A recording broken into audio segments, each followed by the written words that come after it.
Yeah, hello everyone. Hope you are doing great. So today we are going to discuss how we can auto-populate a contact from account adaptive picker. So that was a requirement I was getting from many users. Let's cover this one. So what is our business requirement? So we have a custom object contact tracing and we have two dynamic choice list field. One is account and another is the contact. And what we have to do? We have to implement the adaptive picker on both account and contact. Second thing, we need to auto-populate the primary contact once the account is selected. Okay, so let's go through the implementation. So due to the time constraint, I have already done some of the steps. So let's go to the application. So I came to custom objects, contact tracing, fields, and here I have already created two dynamic choice list fields. One is the account and one is the contact. So first part is already done. So we need to make sure adaptive search is enabled for contact tracing also. Also, we need to enable the adaptive search for account and contact. So I have already done this part. So let's verify. Let's click on setup and maintenance, sales foundation and configure adaptive search. So here I can see contact tracing is already enabled. So if your custom object is not having the adaptive search enabled, then make sure you just mark this checkbox and run a partial publish. So let's go to the advanced and make sure our DCL fields also enabled. So where is the contact tracing? Here is that. And here I have already enabled the account and contact dynamic choice list. So in your case, if it's not enabled, click on this checkbox and run a partial publish. So first three steps are already done. So what we are going to do, we are going to use the extension generator to import the object into the workspace. So I went to the application composer and let's click on the CX extension generator. So let's click on create an extension. So we have already discussed extension generator in another session. So you can go through that. So contact tracing and let's click add. Now generate extension. Okay, so custom file is already downloaded. So I am into the workspace now. So first step I need to add the sales dependency because I cannot see the CX. So I will come on custom experience and let's click the add sales. So now I can see custom experience and sales. Perfect. Now what I will do, I will import the custom zip file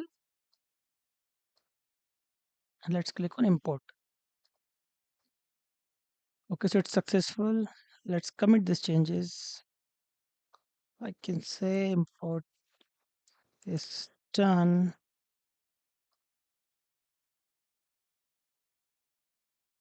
Let's click migrate and just commit the changes. Migrate done. That is also done. Now I can see CX custom and I can see my custom object also. So my first part will be I need to add the custom field. So I will come to a create layout. Let's duplicate this one.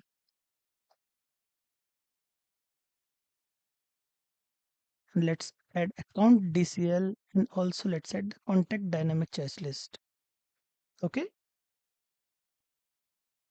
Next step will be I need to add the adaptive picker template. So how to use adaptive picker that we have discussed in another session.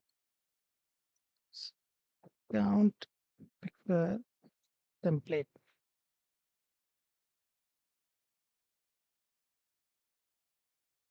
So you can check that session to go through the adaptive picker. Let's click on the code and let's scroll down. I already have that code, so I will just copy paste in here and just paste it.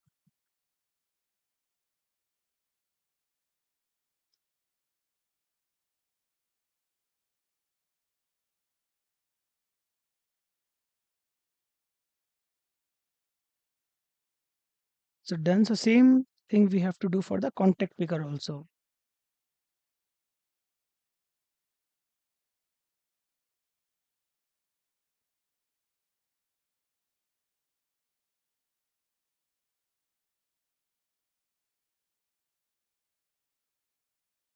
Let me paste that code also.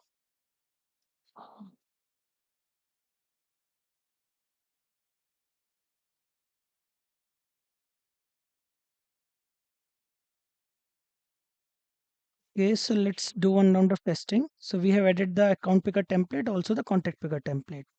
So let's test once. Let's click on the contact list. Let's click on the preview. The page is loaded. So let's click on the create contact tracing. So now I can see both are the pickers.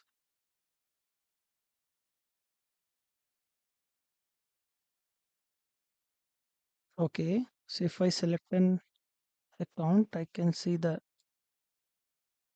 contacts also.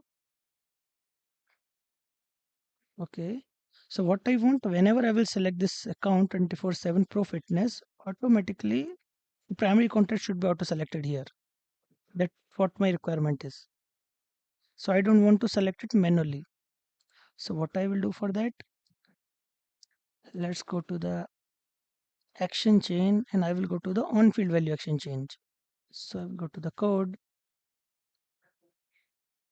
So we have already discussed on field value action chain. So you can check that video if you have any query. So what we are going to do now, we are going to check whether account is modified or not. Event dot modified field equal to account.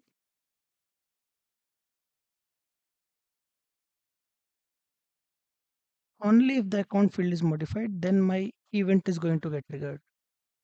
So here we are going to use event.PickedRowData, which will get the data from the picker. So if you see in here, to update the value of a picker in contact, I need the primary contact name. Also, I need a primary contact ID. So I can see the name in here. So what I will do, I will add the primary contact ID. So what I will do, I will go to the accounts. I will go to the picker layout, duplicate this one. So by default, it has 3 columns. So what I want to add, primary contact ID. But this field, I don't want to show it to the user. So what I will do, instead of true, I will write false. So picker will fetch the value, but it will not be visible on the UI. Done. So now what I'm going to do,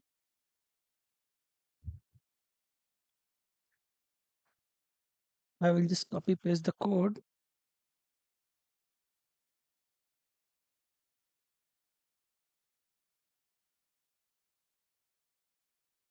So what we are doing in here, so we already have the account picker. From the account picker, we are fetching the primary contact ID and we are fetching the primary contact name. So contact name was already there in the picker layout and we have added the primary contact party ID and we have hide that column. So now let's test that part. Let's go to the contact tracing and let's click on the preview. So now preview is open. So let's click on the create and let's select one account. Once I select, so see how fast is that, because already picker is having the data, so immediately it's able to update it.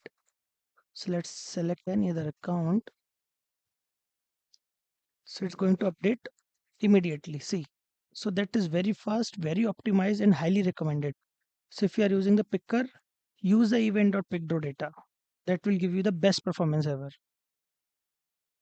But there is one more problem. What if you are not using the picker? If you don't want to use the picker, if you are having normal DCL, then this event.PickedRowData will not work. So what is the solution? So we will discuss one more alternate solution. So I don't want to use the event.PickedRowData. So what I will do? So firstly, I will get the current account selected ID. So once I got that value into ACC ID, what I will do? I will do a REST call.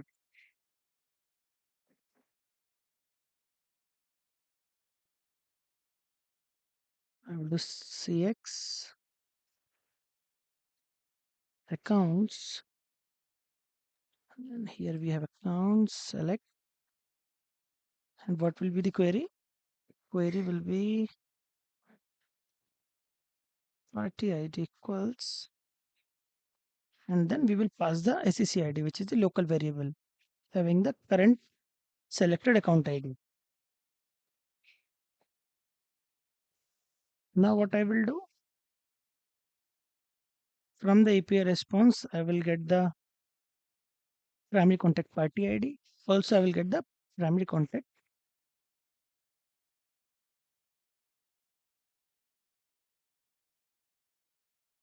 Hope that is clear. So let's test again.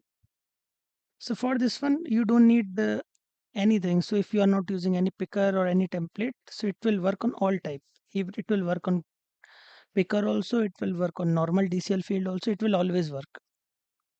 But there is one more demerit, like we are having one more extra API call. So better recommended approach is to use the picker so that you can use the event.PickedRowData event.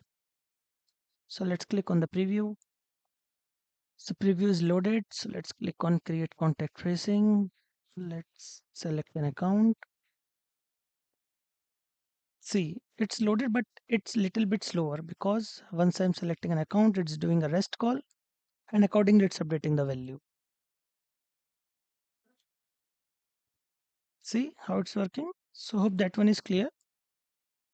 So as per implementation, we added the fields on the layout, then we added the picker template, and then we added the on-field value action chain event. So I told you two ways to do it. One way is to use the REST API, which will always work, but it is not recommended. The second way is to use the event.PickedRowData, which is very faster and highly recommended. Thank you.